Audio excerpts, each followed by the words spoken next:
હર્ષુસ કિચનમાં આપ સર્વનું સ્વાગત છે। આજે આપણે બનાવીશું આલુ રવા ટિક્કી। તો બનાવવાની શરૂઆત કરીએ। ગેસ ઉપર એક પેન મૂકીશું, એની અંદર 1 ગ્લાસ જેટલું પાણીને થોડી વાર આપણે ઉકળવા દઈશું। પાણી આપણું ઉકળી ગયું છે એટલે એની અંદર મીઠું, અડધી ચમચી જેટલા ચીલી ફ્લેક્સ,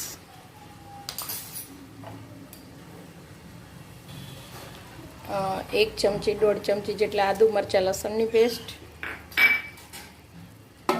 બધું મિક્સ કરી દઈએ। ફરી અને 1 થી 2 મિનિટ આપણે ઉકળવા દઈશું। એકદમ સરસ રીતે પાણી ઉકળી ગયું છે। અહીંયા મેં 1 વાટકી સોજી લીધી છે, તમે સોજીની જગ્યાએ રવો પણ લઈ શકો, એ ઉમેરી દઈએ।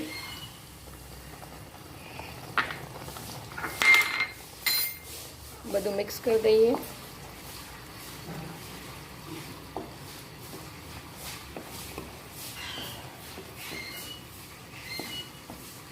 એને 2 થી 3 મિનિટ માટે આપણે ચડવા દેશું। એકદમ સરસ આપણી સોજીનું અંદર મિક્સ ચડી ગયું છે પાણીની અંદર। હવે એની અંદર આપણે થોડા મસાલા કરીશું। એની અંદર હું અડધી ચમચી જેટલો ચાટ મસાલો, અડધા લીંબુનો રસ, થોડો મરી પાવડર,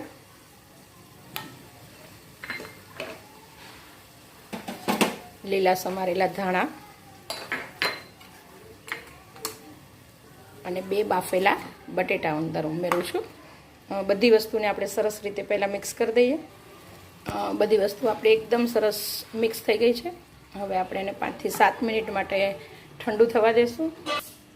5 મિનિટ થઈ ગઈ છે, આપણું મિશ્રણ એકદમ સરસ રીતે ઠંડુ પડી ગયું છે। આપણે હવે જે શેપમાં આપણે બનાવવી હોય એ બનાવી શકાય। અહીંયા આ રીતે થોડો તેલવાળો હાથ કરી અને આપણે શેપ જે આપવું હોય એ પ્રમાણે આપણે એના પેટીસ જેવું બનાવી લઈએ। આ રીતે આપણે બધી જ પહેલાં તૈયાર કરી દઈએ।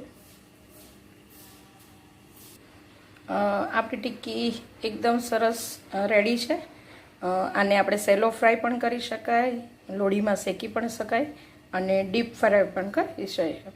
હું આને સેલો ફ્રાય કરું છું, તો તેલ મૂકી દઈએ। મેં અહીંયા સેલો ફ્રાય માટે તેલ મૂકેલું છે। તેલ અહીંયા ગરમ થઈ ગયું છે। હવે આપણે એની અંદર એને ગોઠવી દઈશું।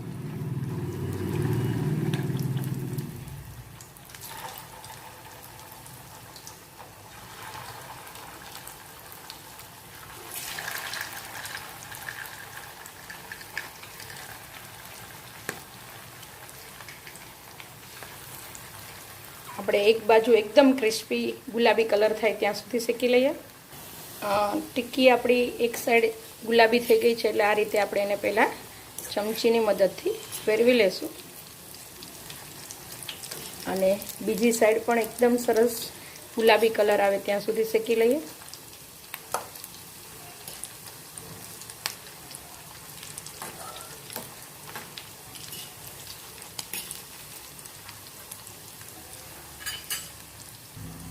જોઈ શકો છો કે એકદમ સરસ બંને બાજુ ગુલાબી શેકાઈને રેડી છે। અને આપણે કાઢી અને બાકીની પણ બધી જ આ રીતે તળી લઈએ। તમે જોઈ શકો છો કે એકદમ સરસ ક્રિસ્પી ઉપરથી અને અંદરથી એકદમ સોફ્ટ આપણી રવા આલુ ટિક્કી તૈયાર છે।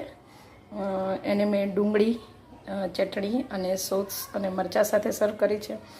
જો તમને મારી રેસીપી સારી લાગી હોય તો શેર કરવાનું, લાઈક કરવાનું અને ખાસ કરીને કોમેન્ટ કરવાનું ભૂલશો નહીં। મળીએ જ આવા નવા રેસીપી સાથેના નવા વિડીયોમાં। Thank you.